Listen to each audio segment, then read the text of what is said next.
This is Grow by Design. Are you a business owner struggling with the direction of your company? Do you hesitate, wanting things to be perfect before you take action? Do you question your strength as a leader? If you answer yes to any of these questions, this is the show for you. All right, we are back in the podcast recording session again, and today we are doing it from the car. Recording from the little magnet mount I've got right here.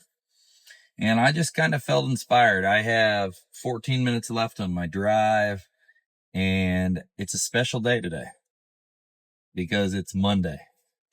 And if you've ever listened to E.T., the hip hop preacher, his whole TGIM, I truly can relate, right? Thank God it's Monday. And why am I talking about this random thank God it's Monday thing? Because if you're listening to this and you're wanting to make progress, massive progress in your business, in your life, in your friendships, all of those situations, your attitude and your ability to be able to control it is monumental for all of that. You know, they talk about how negativity just spreads like wildfire, right? So does positivity. So does you lighting that light, the candle, and burning it bright. And we get to choose every interaction.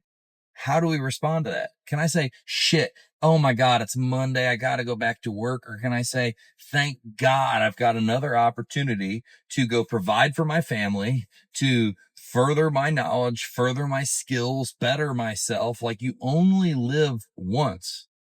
And so if we are continuously doing that and continuously bringing good energy, you're ultimately like drawing moths to a flame, right? You start to attract more and more of that good.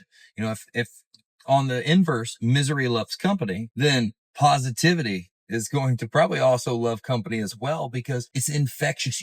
Can you think of that one person that is just always happy, a joy to be around, and like everybody wants to be around them? Can you think of that one person in your life? Everybody knows somebody. I can think of a multitude of people right off the top of my head that are like, man, they've got that smile. They're happy, even when they know it sucks. And it's like, it's just fun to be around that person with that energy that they chose to have. Because if you think it's fun for the people who have good energy and are optimistic all the time, if you think it's just magically fun for them, it's like you thinking it's magically easy for the ripped person to be ripped, or the rich person to be rich, or the dream relationship people to have the dream relationship. It all is excruciatingly backbreaking fucking effort all throughout your life. Sometimes being the person that is always optimistic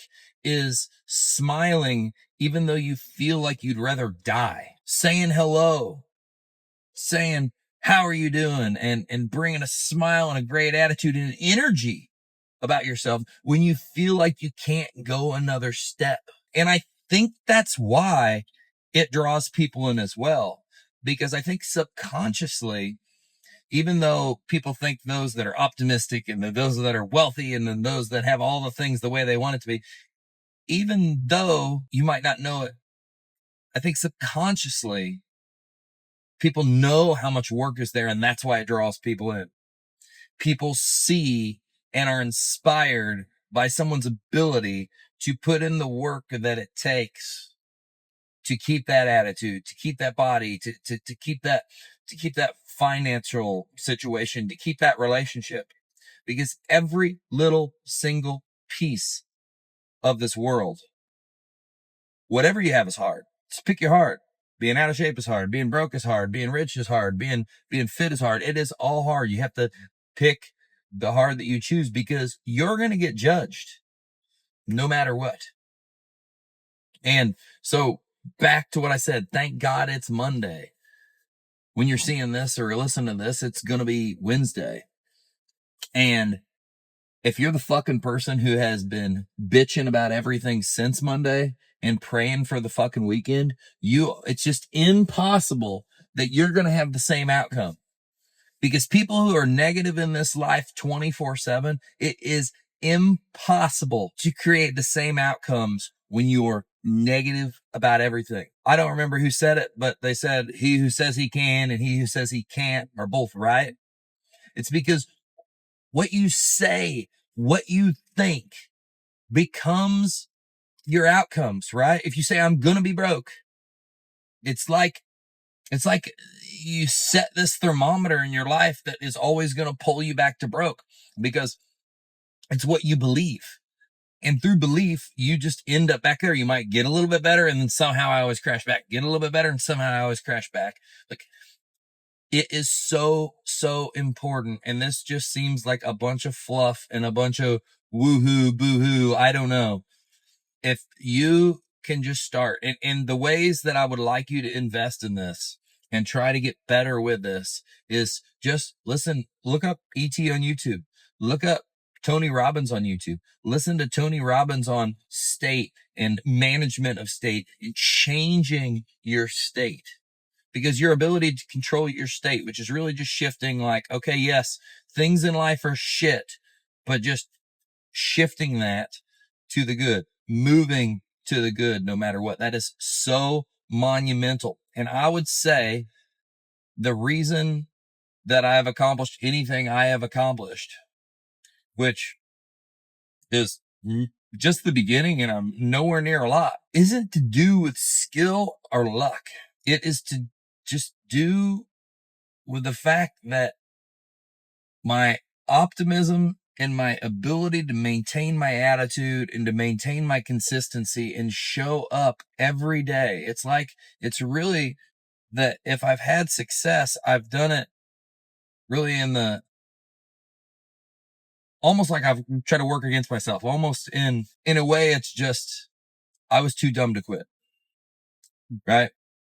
Instead of being smart enough to know that I should have stopped, I didn't stop. And I maintained my state. I maintained my attitude and I continued to forge on. And then over time, I stacked and I realized that keeping that good attitude helped here. Keeping that good attitude helped here. Staying engaged made me have more and more positive things happen around me. And people think that when I whispered luck there, I said luck there. People see situations happen where it looks like the person is lucky. The person that is lucky is the person that has the good attitude and shows up all the fucking time and who is focused on what they're trying to create. And because they are so focused on it, it's like your reticular activating system. When you buy a vehicle, you buy a red car and all of a sudden you notice, wow, there's a million red cars and you didn't before. Well, when you're focused on the things that you're trying to build, you magically start, and it seems like luck, but you magically start realizing the opportunities that are around you. And then that allows you to jump on those and take advantage of those. But before, those would have been hidden to you because you weren't paying attention, because it wasn't your focus. Just like the red car, now the opportunities that align with your mission show themselves and allow you to make more progress. So, what are you supposed to get out of this today? This going on over these different examples. You're supposed to walk away with a tangible understanding that if you're constantly fucking negative, you're in your own way. You're effectively becoming the roadblock between you and what you want. So one, understanding of that. Two, understanding of the more optimistic, the more I can keep a good attitude, I can control my state, the more progress I will make. And then three, once I've realized there's the roadblock, if I can do this, I can make more progress in my life. So now I want to learn the tools and apply the tools. I mentioned just a couple people. I mentioned just Tony Robbins. I mentioned just ET. There is so much more than just those two people on mindset. Like anything you can learn about mindset, about your controlling your state, dealing with just really like dealing with managing the emotional challenges in life, because it is real. And I feel like we've all got some version of mental illness, mental problem, mental challenge. And we've all got our own demons and problems that we've got to overcome that might be from our childhood or traumas or whatever the case may be. And so that's what I want for all of you, to understand how monumental this one freaking concept is. Everything in life and business is your fucking mindset. And if you could just have more control over that, you could have more control of your life. So take that information, apply that, do the free version of what I said, Tony Robbins, whatever the case may be. And from there, go to UPW with Tony Robbins. Go to some really great events that are about your life, because you get one life. And my hope for you is that you get to live it the best way possible.